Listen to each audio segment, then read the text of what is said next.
Avanzamos con este recorrido que estamos haciendo en estos días, en esta carta que Pablo escribe a los cristianos de Galacia, intentando poner en orden precisamente algunos desórdenes.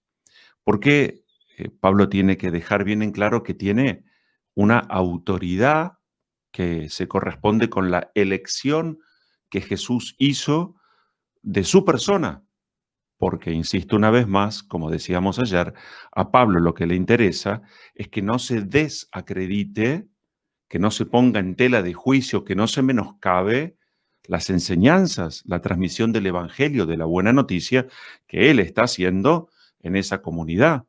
Supuesto que había algunos que querían hacer prevalecer la ley de Moisés, que querían desacreditarlo a Pablo porque no había conocido a Jesús o no formaba parte de ese conjunto de los 12 apóstoles. Bueno, hoy nos encontramos nuevamente a Pablo poniendo de manifiesto, en primer lugar, esta verdad, que quede bien en claro. El que salva es Cristo Jesús y no el mero cumplimiento de la ley de Moisés. En primerísimo lugar, en él refiere no a su persona, sino al mensaje central que él pretende transmitir. En segundo lugar, él va a decir, miren, yo fui a Jerusalén cuando tuve estos problemas, hablé con Pedro, hablé con Santiago y no se opusieron y me acompañaron con esto. Él dice, si bien yo no formo parte de ese conjunto de los 12, sí tuve en contacto con ellos y ninguno desacreditó o puso en tela de juicio la elección que Jesús había hecho acerca de mi persona. Y allí comprendieron que, bueno, bueno sería que yo me dedicara, dice Pablo, a evangelizar a los paganos, a los gentiles, así como Pedro a los judíos. ¿Ven? Él va como ubicando, sigue recorriendo este camino, porque, insisto una vez más, lo que a él le interesa defender no es a sí mismo, sino el mensaje que él quiere transmitir, que nadie ponga en tela de juicio la veracidad o la profundidad del mensaje que Jesús mismo, bueno, pues bien, a él le fue confiado.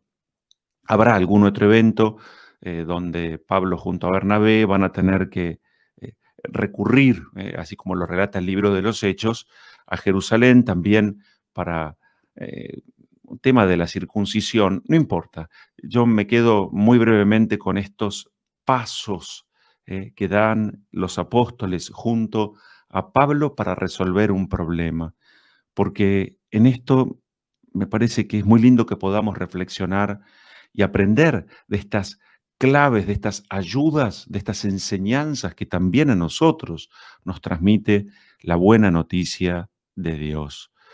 Que ellos van y en primer lugar comparten Pablo y Bernabé lo que les había sucedido, las dudas que tenían. ¿Qué hacen los apóstoles? Escuchan reunidos, no están separados, se unen para escuchar el problema. Una vez que escuchan el problema que les presentan, dialogan entre ellos. Se escuchan mutuamente qué es lo que tenés para decir, qué pensás, ¿eh? En igualdad de condiciones. Después de escuchar y dialogar, ellos van a rezar. En el centro está la oración, no puede faltar. Es decir, ponen esto que escucharon, aquello que dialogaron, en oración con amor delante de Dios. Luego de escuchar, dialogar y rezar, ellos van a recién entonces a volver a escucharse discerniendo. Es decir, todo esto que escuchamos, que compartimos juntos en este respetuoso diálogo, aquello que elevamos a Dios en nuestra oración, ahora vamos a escucharnos a ver qué decisión tomar. Y finalmente, después del discernimiento, vendrá la decisión. Qué distinto el camino que muchas veces recorremos nosotros, que al escuchar a alguien en su realidad, en su tristeza, en su dolor, inmediatamente expulsamos una decisión. Tenés que hacer esto. Estás equivocado. ¿Cuántas veces lo dije? Bueno, no es por allí. ¿eh? Escuchar, dialogar, rezar, discernir y decidir. aunque no está presente en esta página de hoy, sí lo está en este fondo, porque Pablo está diciendo, bueno, yo me ubico, no soy la autoridad máxima, la autoridad está allí donde están los apóstoles, y fue a pedir ayuda, y fue a consultar, y después confió, porque el Espíritu sopla. Hoy Jesús en el Evangelio nos regala esta maravillosa oración. Se ve que el modo en el que Jesús rezaba debió haber marcado, haber impresionado mucho a los apóstoles. Lo miraban rezar y entonces uno de ellos le dice, Señor, enséñanos a orar. Que esa sea también a lo largo de este día, hoy, esa frase como jaculatoria que podamos repetir una y otra vez, Señor, enséñanos a orar. Y que hoy, cuando recemos ahora en la Eucaristía y luego a lo largo del día, esta oración del Padre Nuestro, que volvamos como a gustarla, porque es la oración más perfecta, es la oración que Jesús nos enseñó. Hoy la Iglesia nos propone celebrar la memoria de Nuestra Señora, la Virgen del Rosario, en esta realidad que recoge la tradición de la Iglesia.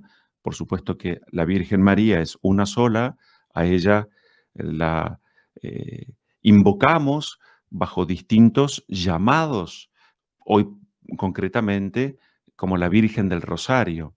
La tradición nos dirá que allá por el siglo XIII la Virgen María se le aparece a Santo Domingo de Guzmán, fundador de la Orden de los Dominicos, y ella con un rosario en mano le enseña a Santo Domingo en un momento muy difícil de la historia, estaba la herejía de los albigenses, ellos negaban la maternidad divina de la Virgen, así como también su perpetua virginidad. Y entonces, teniendo que responder desde la prédica, Santo Domingo pide a la Virgen su asistencia, su auxilio. Y allí, entonces, junto a otros dominicos a lo largo de la historia, desde el medioevo, podríamos decir, hasta que finalmente San Pío V, también dominico, allí para recordar el triunfo de aquella batalla tan importante de la Liga Santa contra la flota de los turcos que estaban por invadir, y era una flota inmensamente mayor, habiendo invocado a la Virgen concretamente, pidiendo su ayuda y su auxilio, triunfa definitivamente contra esta flota de los turcos. Y entonces, para recordar aquella batalla de 1571, Pío V entiende y dice que fue gracias a la presencia de la Virgen María. En un momento primero, a Nuestra Señora de las Victorias, esa fue como la primera aproximación, pero finalmente, con el devenir de los años, pasará a la Virgen del Rosario. Como quiera que sea,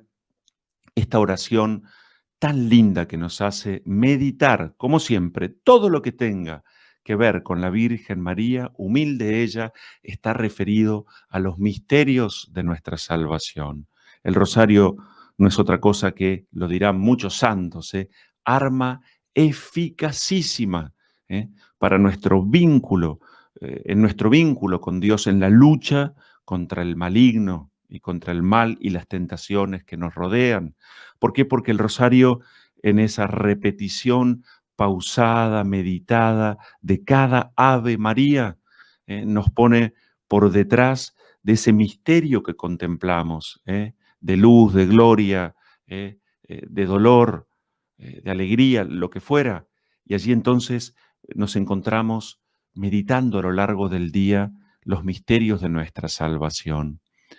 Que la Virgen María, Nuestra Señora del Rosario, encamine siempre nuestras vidas hacia ese encuentro con Jesús.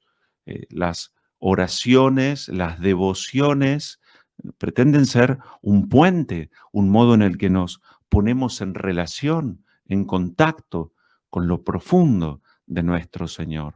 Cada vez que rezamos el Ave María, celebramos también el tener una madre que, como madre buena, cuida de nosotros, nos guía, nos lleva al encuentro de Jesús y además intercede por cada uno. Le pedimos a la Virgen del Rosario, hoy especialmente por nuestro país, por quienes nos gobiernan, por la Iglesia, para que ella también asista poniendo fin a este tiempo de pandemia, de enfermedad. A ella le encomendamos, ella que es puerta del cielo, el ingreso de nuestros seres queridos allí en esa visión cara a cara, eternamente con Dios.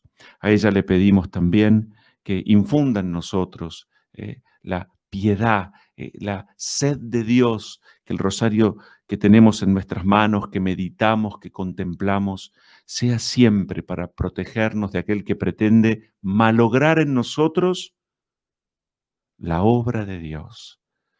Como todos los días miércoles también pedimos al Señor por aquellos y a la Virgen se los encomendamos que sufren la acción del maligno en sus vidas.